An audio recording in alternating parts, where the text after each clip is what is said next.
super PACs, and from that day I made a pact. Always vote to help education.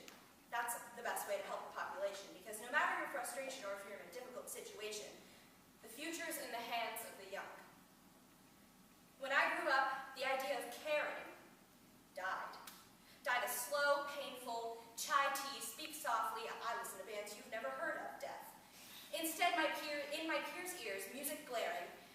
When I talked about the news, I could feel them glaring at me, staring at the fool uncool enough to break that rule. That fool who would ask them to take off their iPad eye patch, beg them to turn down the blaring reverberation, so they could see what they could do to help our population, because the future's in the hands of the young.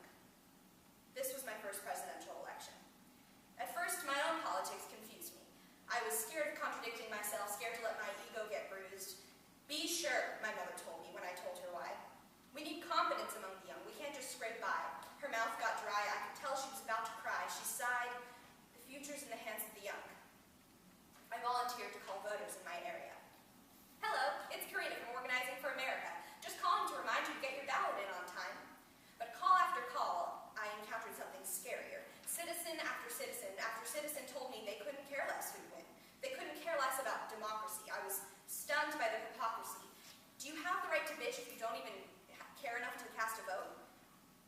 Through tears of frustration, I couldn't even understand what I was hearing.